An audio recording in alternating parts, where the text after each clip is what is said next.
Go on to the work of Edward Said, who took Foucault's work basically and linked it to the way that colonialism had constructed other races. So how we understand other races is incredibly relevant to contemporary politics.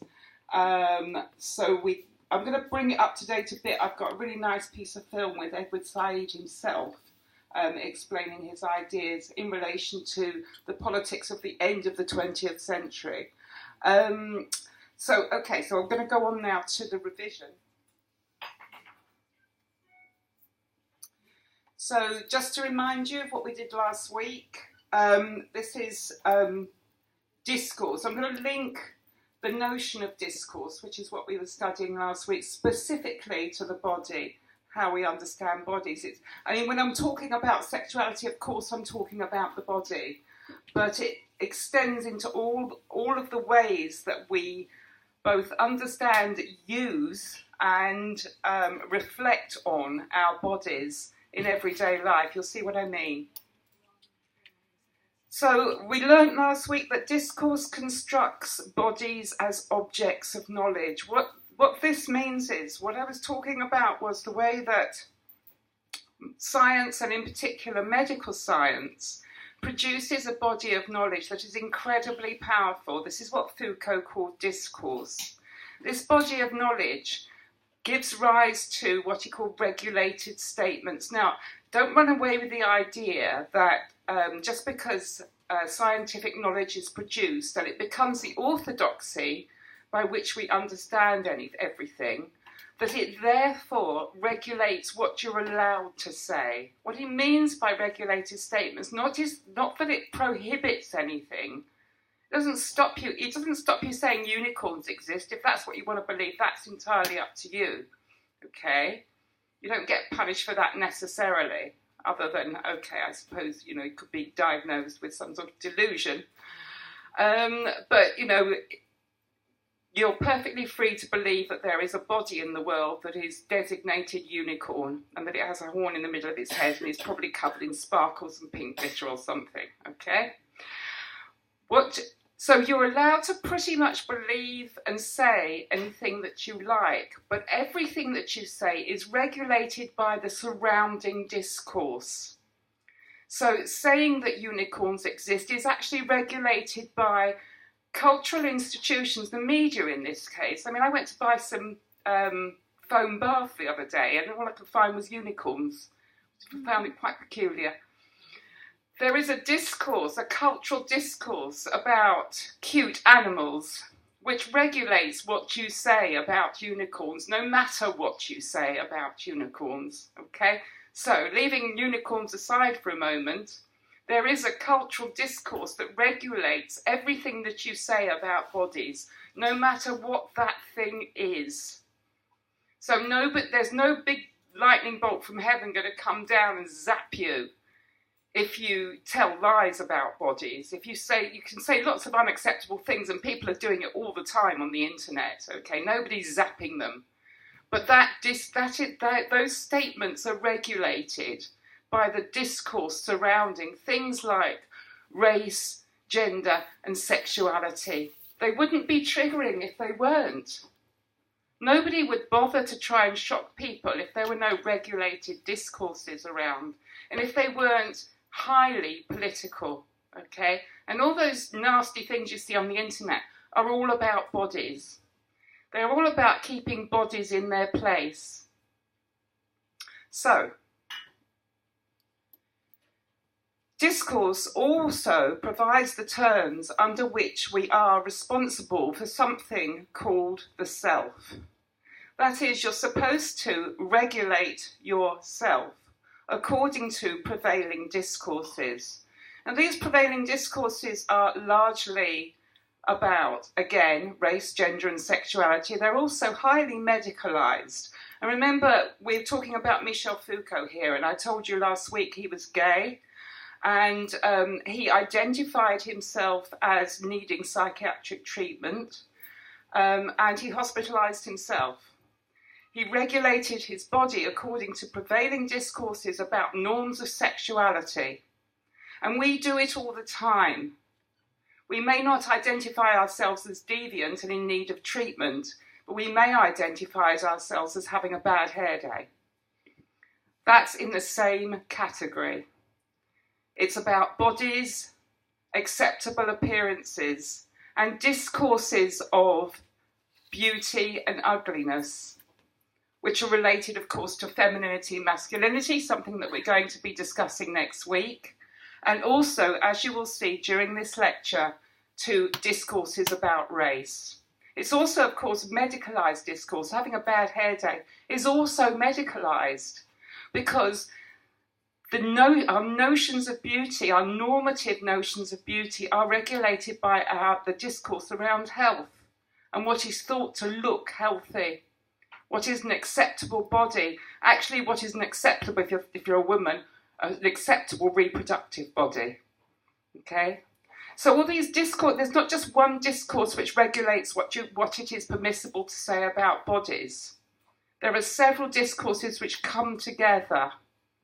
Several bodies of knowledge, very powerful bodies of knowledge, which come together to regulate the statements that you can make about bodies at any given time. Are we okay so far? Good. So, yes? Sorry, how are you using bodies in the way you're talking? Are you using it like literally or are you using it in a kind of more technical? I'm using it literally. Okay, cool. And it's not just human. I mean, perhaps it's probably better to think of human bodies at the moment. I went to the unicorns because a lot of the bodies that we regulate ourselves against, if you like, that we measure ourselves against, a complete fantasy. There is an ideal body out there for everybody. It's a complete fantasy. It's as much of a fantasy as a unicorn. Okay.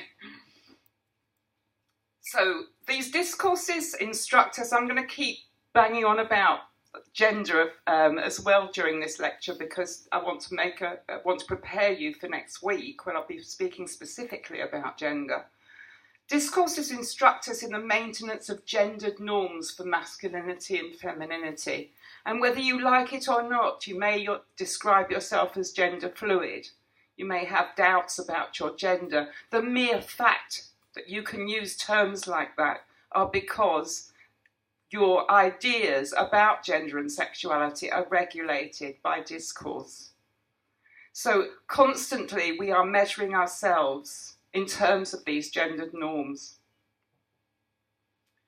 And the body in contemporary culture is the place where we demonstrate our cultural capital. This is where we demonstrate our taste, and I'm not going to lecture about this guy at length, but there's a very well-known social scientist from the end of the 20th century, another French person called Pierre Bourdieu, who did a massive study of the relationship between taste and social class in France, admittedly, but if you read his book called Distinction, you will see that it applies very well to British culture, applies as much to contemporary culture, in fact even more so than to the mid-20th century culture he was analysing. And we accrue cultural capital, we demonstrate our taste according to our cultures, the culture to which we believe that we belong. And you can have as much subcultural capital as you can, dominant cultural capital, okay? There are certain, and we all know this, that there are certain ways in which we style our bodies which are deemed to be middle class. There are certain ways that bodies are styled which are deemed to be working class. And what's more, deemed to be correct working class or middle class expressions of femininity or masculinity, age, youth, etc. There's even taste that's associated with certain professions, so that you demonstrate your cultural capital in terms of your ability to perform correctly as part of the profession that you belong to. Okay?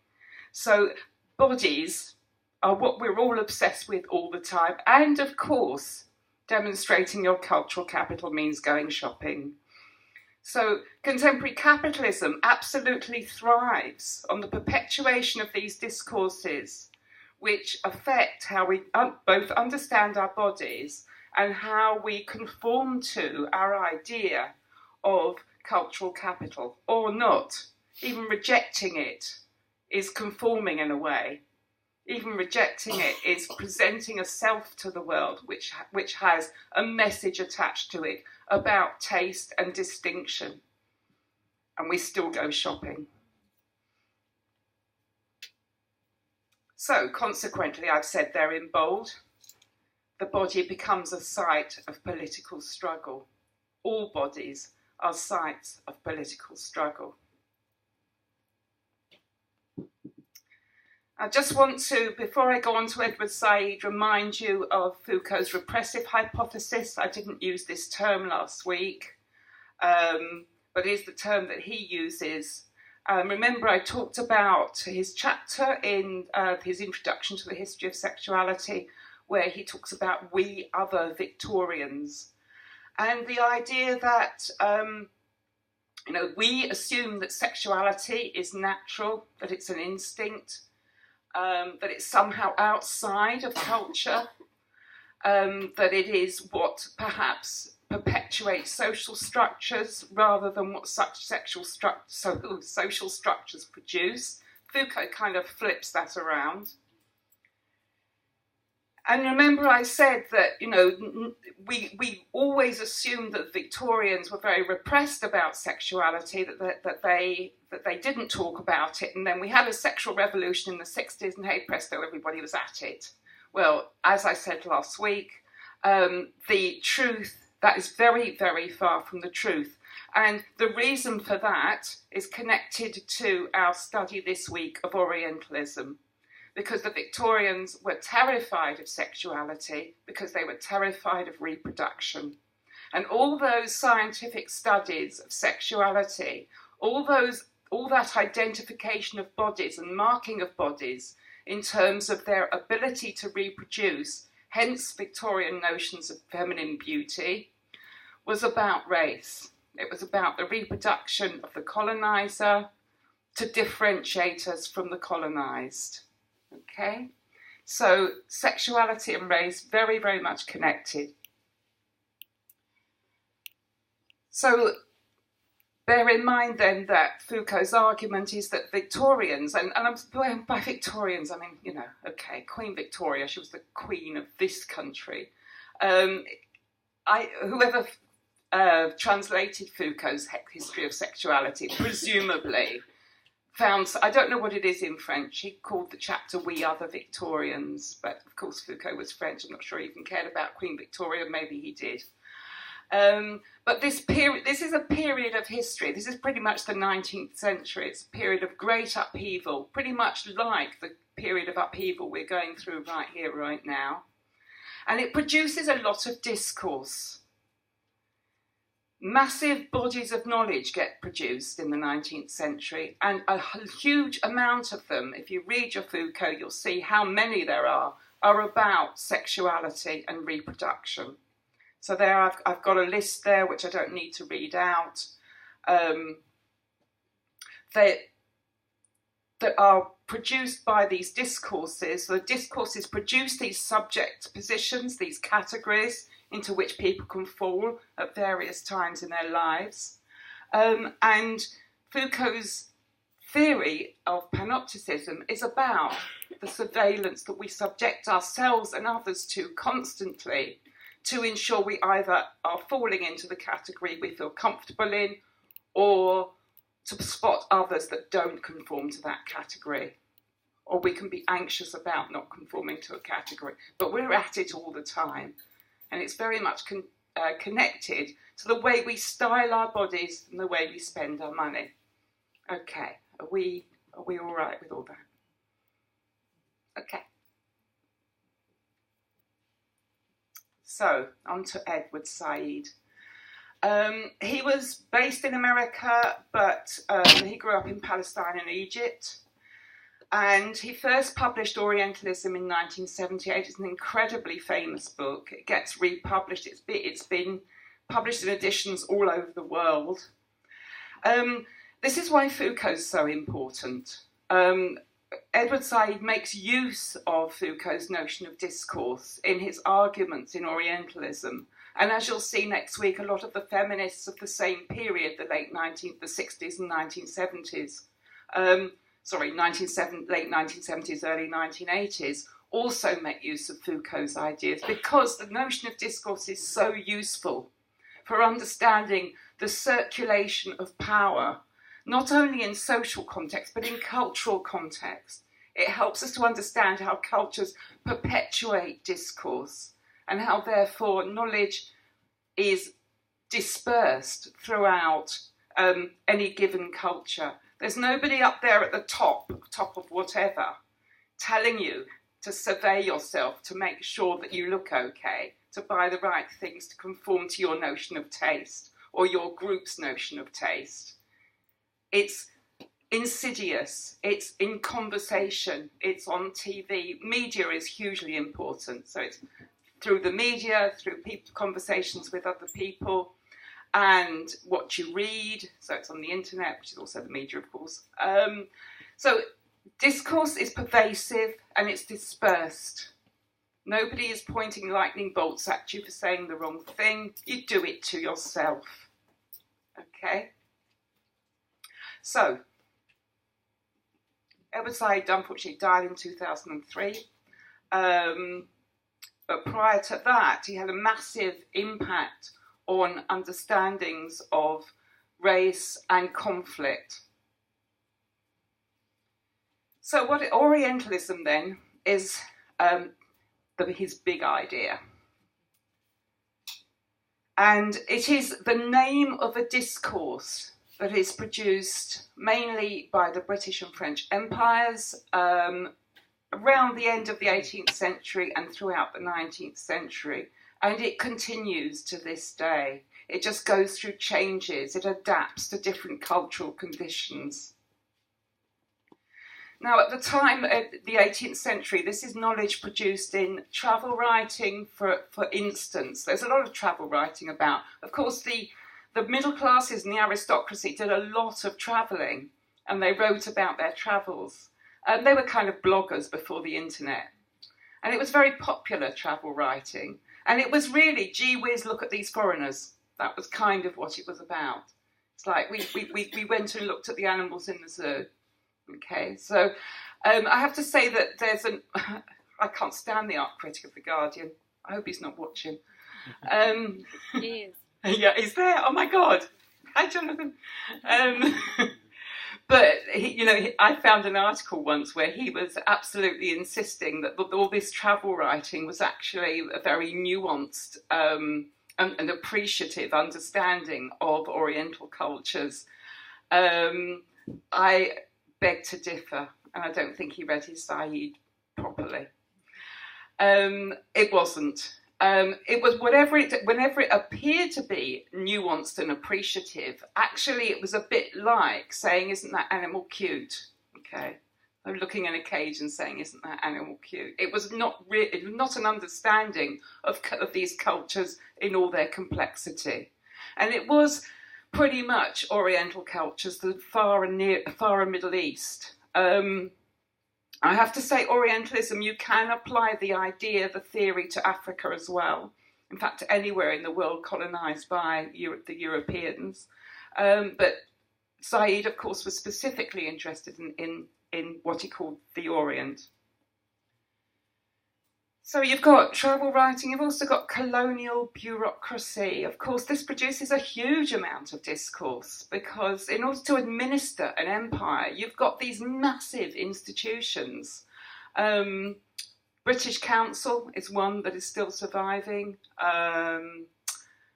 What else is there? I can't remember anything with British in the title, actually. They are the sort of surviving institutions of the colonial period when you had to have a huge administrative architecture to keep the empire under control. And keeping the empire under control required a huge amount of production of reports, rules and regulations, which were informed by ideas about what you were keeping under control. So to go back to the animals under the zoo, they have feeding regimes and they have particular, they have vets that come along and say, well, you can't feed that animal that sort of foods, and you've got to keep it away from, heat, etc. Yeah, pretty much the same thing. This is what, the colonial bureaucracy was designed to basically keep the natives under control.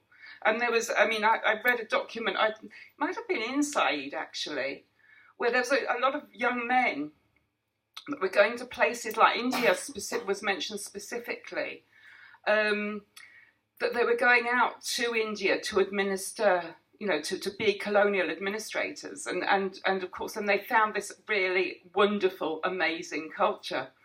And that's where the phrase going native comes from, because they just decided they wanted to stay and sod coming back and marrying a good British woman and reproducing good British kids. And there was a bit of panic about this, a bit of moral panic about this. And this is when English literature gets invented. English literature at this point is a kind of hobby. It's not really an academic discipline.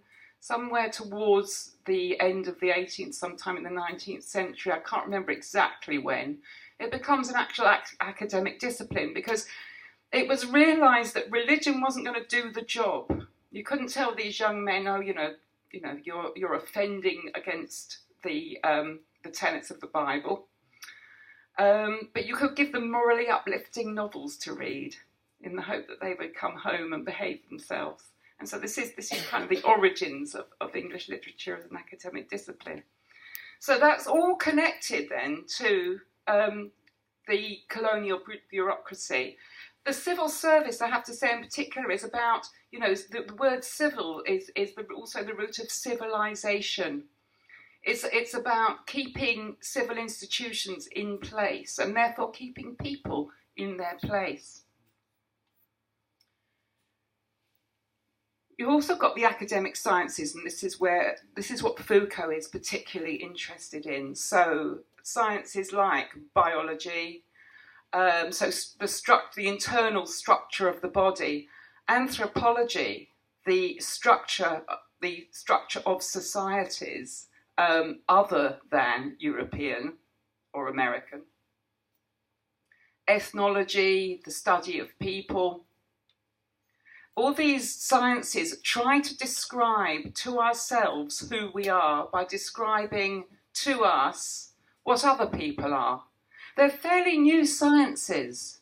I mean, in Foucault's work, I think you see them emerging in the late 18th century. It's when, science really only kicks off in the 17th century as a serious pursuit.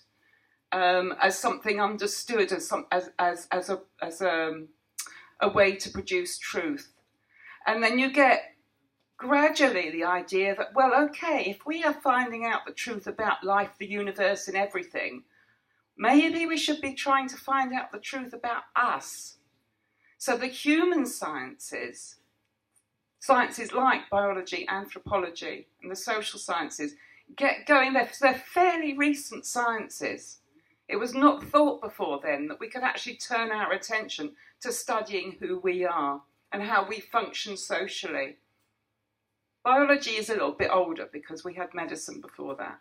But so these are kind of, gee whiz sciences. Wow, now we can know ourselves. We can know ourselves in very intimate ways, and we can know ourselves as distinct from others. And this is what the sciences were really engaged in doing. Now, I inherited this document this is a document that basically got passed around in academia some years ago.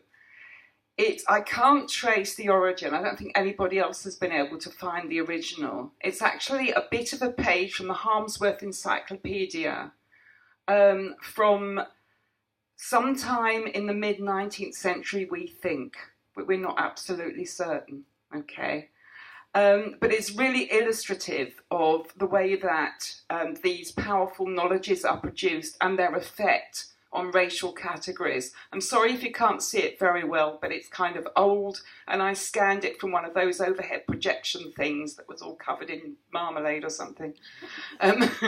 So I cleaned it up as best I can. I'll read it to you, okay?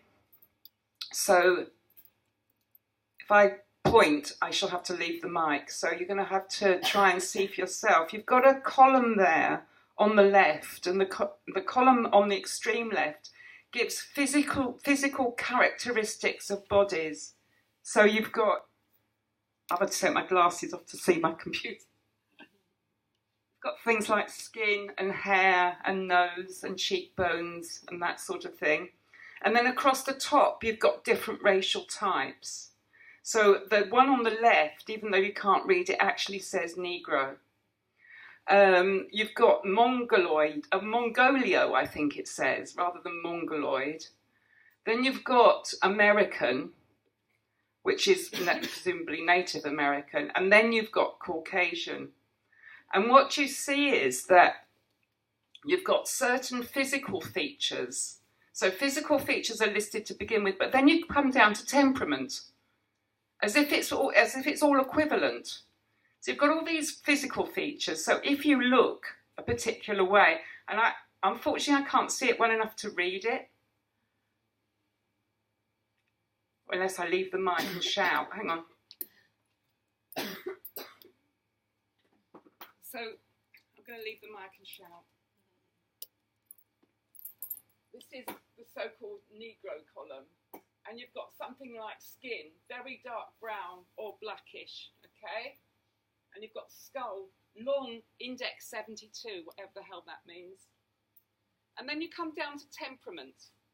And temperament down here says sensuous, indolent, improvident, fitful, passing easily from comedy to tragedy, little sense of dignity, surprise, surprise.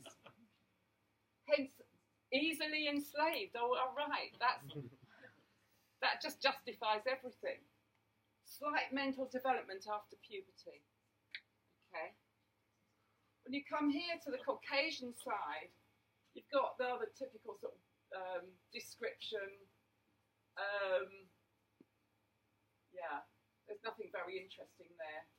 But look, if you come down to the temperament, serious, steadfast, solid and stolid in the north, fiery, impulsive, fickle in the south, active, enterprising, imaginative everywhere, science, art and letters highly developed.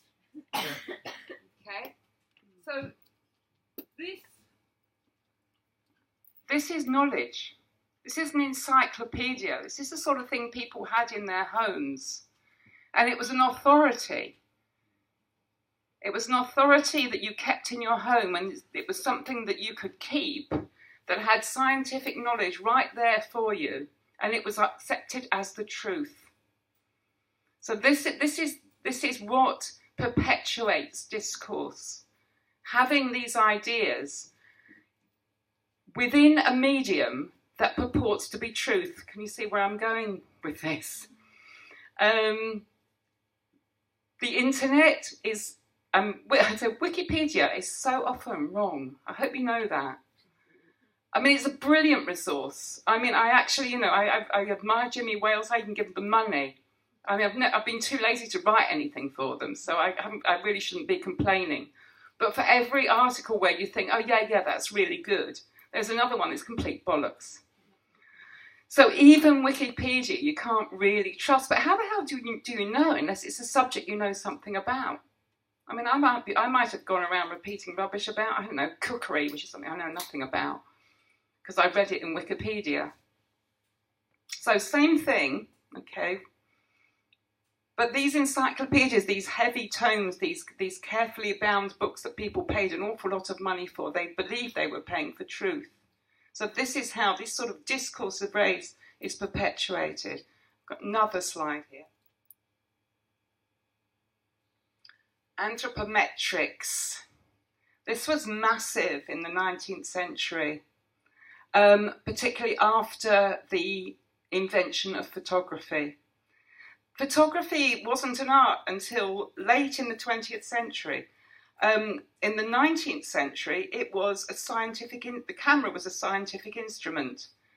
And again, it was believed that, like the microscope, it could reveal truth. All it revealed was, in this case, bodies.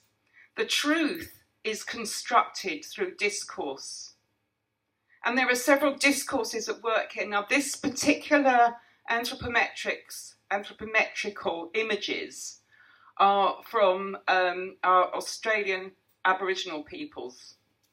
But anthropometrics were used all over the world to show the truth of that Harmsworth Encyclopedia entry. And the truth was shown through measurement. We measure everything. I was going on about Fitbits last week. We are a fanatically measuring culture, and always have been a frantically measuring culture. And measuring heads, bodies, and finding a typical ratio was what anthropometrics were all about. Now, this was not only dangerous for people of other races, there were people of the white race that got very panicky about anthropometrics. As I'll show you next week, it extended off, obviously, in the end, obviously, to white women. So that if anthropometrics could be shown to indicate that certain facial features and bodily features and also measurements of faces and bodies were indicative of belonging to a specific race, then hey, they could be indicative of all sorts of things, like being a natural prostitute. And I'll show you next week or the week after, depending on, I haven't worked out those 2 lectures yet, but there was a thing called Darwin's ear, which was basically the shape of an earlobe that was thought to belong only to prostitutes. So it was really easy for blokes to get rid of their wives. So they just sort of went, look, you've got a Darwin's ear, you're a prostitute, I divorce you, kind of thing. So anthropometrics, photography in itself, became almost an instrument of torture.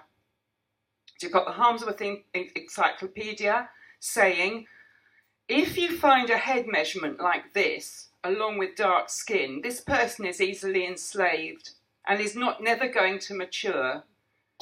So you might as well enslave them. And hey, maybe they don't have dark skin. Maybe their skin's a little bit dusky. But if you find that head measurement, well, yeah, they've probably got enough black person in them to be a slave. See where I'm going with this? You could actually apply it to almost anybody. And of course, that's what we still do. We no longer have anthropometrics. We're a bit more sophisticated about it. Nevertheless, we're making the same judgments and using the same discourse to identify people of other races.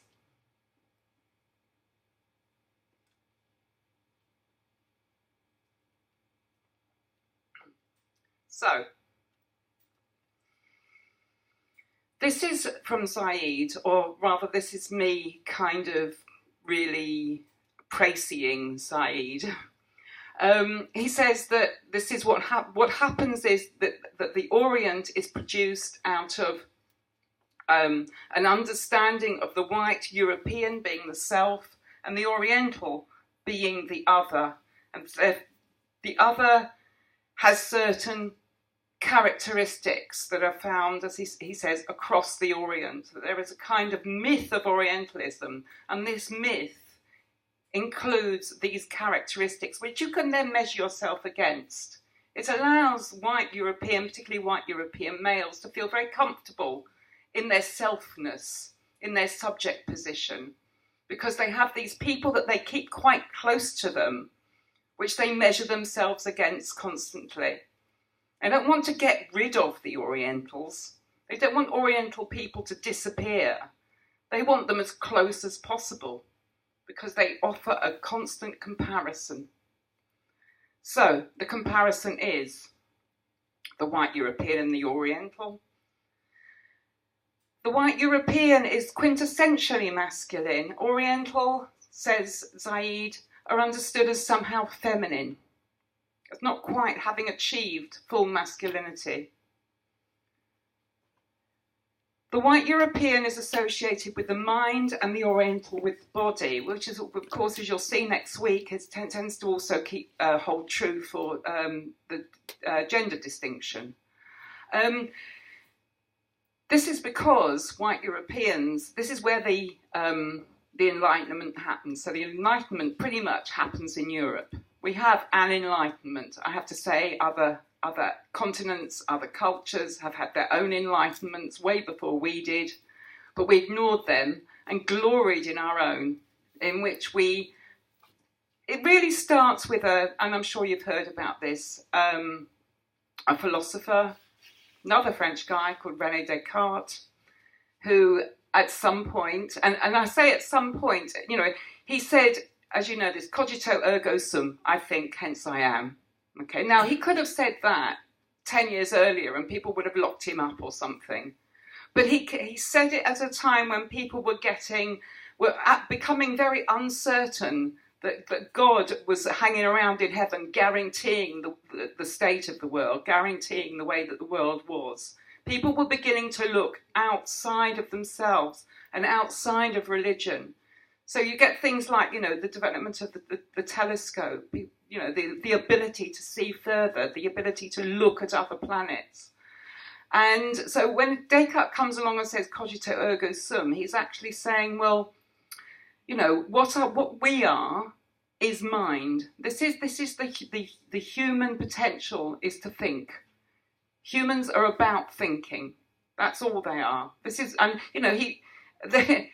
a chapter in his book, Meditations, where he says of God that he exists, because of course he's panicking, because this is the time when if you said that God didn't exist, that you could be locked up or tortured or something. So he kind of says it is God's plan for people. Of course he said man, let's say people. God's plan for people is that we should think, and hey, this is our job in the world. We should not only think, we should find out everything we can about the world through our rational faculty. Okay? So the mere fact that we think means that we should be looking at the world, understanding it, and making knowledge about it. And so it became kind of okay to proceed then with the scientific method. This is where the scientific method kind of proceeds from. And I'll talk a bit more about that next week in relation to women and science. So of course, if you identify yourself as being supremely rational, then the other who you're measuring yourself against has to be of the body, has to be instinctive, has to be driven by passions rather than rationality. And this is all part of the Oriental myth. So the Oriental is also uncivilized, irrational and weak, but mysterious and exotic. There's lots of things about Oriental culture that Europeans found mystifying, but that was kind of okay, because if they're mysterious and exotic, they're suitable cases for scientific experimentation, okay? There's still loads for us to find out. How exciting. Let's do some more travel writing. Also thought of as unstable, so liable to get violent, become emotional, to be irresponsible. The irresponsibility is a massive one. They're irresponsible and they don't take care of their children. We know how to bring up children. You hear a lot of this. This is still perpetuated, okay? That white Europeans have perfected child rearing and that Orientals and other cultures have not. They therefore bring up irresponsible people. And hey, actually, because they don't actually teach them what they shouldn't be doing, maybe we can get away with having sex with them. Things like that, okay? Because they don't really know how to behave, so we can't be blamed. We young men that have gone to the Orient can't be blamed. It's their behaviour that makes us have sex with them. This is how the argument goes, and is still perpetuated. And of course, then the white European is thought of as benevolent, and the Oriental, despite being irresponsible, is also cruel and childish.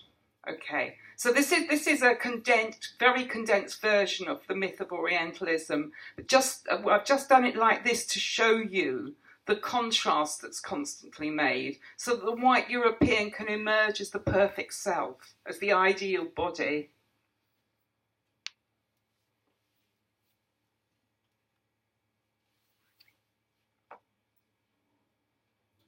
So for Said, this is how the Orient is constructed in Western discourse. It's outside of history, placid and unchanging.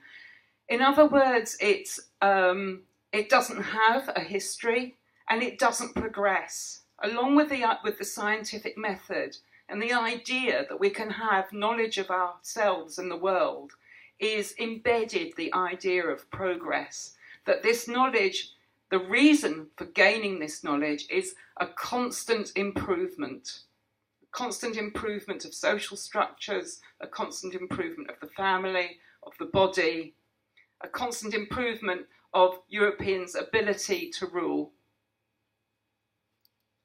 The Orient, on the other hand, is easily enslaved, so placid, and unchanging, never progresses, is always the same. So every image that you see of the Orient represented at all points in history. There is no sense, and you still see this again. There are stereotypical images of the Orient that are reproduced again and again and again. And the assumption is, even though we know better, the assumption is still that this, the Arabian Nights is still around somewhere. Okay, this is part of the mythology.